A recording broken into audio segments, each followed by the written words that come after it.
मुख्यमंत्री बड़ घोषणा मोदी जन्मदिन रिलीज हेब सुभद्रा टंका। दिल्ली रे मुख्यमंत्री मोहन चरण माझी बड़ घोषणा सुभद्रा योजना को नहीं बड़ सूचना देले मुख्यमंत्री। सेप्टेम्बर 17 राज्य में शुभारंभ हेब सुभद्रा योजना। प्रधानमंत्री नरेंद्र मोदी ओडिशा आसी सुभद्रा योजना लॉन्च करेंगे बोली कहिसेंती मुख्यमंत्री मोहन चरण माझी। किछि दिन पूर्वे सुभद्रा योजना को नहीं बड़ बयान देइछंती उपमुख्यमंत्री प्रभाती परिडा। से कहिथिले जे सुभद्रा योजना रे कैबिनेट मोहर बाजिबा परे एही योजना ड्राफ्ट स्टेज रे आसीबो। आसंता 100 दिन मध्य निश्चित भाव में लॉन्च हेबो बोली सूचना देइछंती प्रभाती परिडा।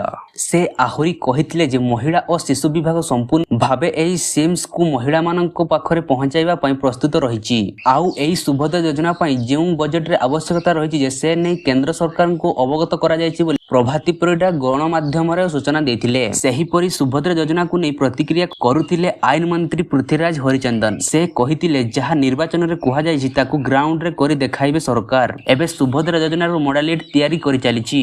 एहा परे क्रियान्वयन प्रक्रिया आरंभ हेबो। खूब शीघ्र वास्तव रे रूपरेखा लोकंक सामना को आसीबो बोली कहिसंती आईन मंत्री। गुरुत्वपूर्ण खबर अपडेट पाइबा लागि आम सह आगु एही भଳି भाबे जोडी हुअन्तु। भिडियोटी भल लागिले गोटे लाइक कर दियंतु। चैनल रे नुआ आस्ते चैनल को सब्सक्राइब करी पाखरे थिबा बेल आइकन को प्रेस करंतु। देखाबा आयो को लेटेस्ट मुख्य खबर सहित।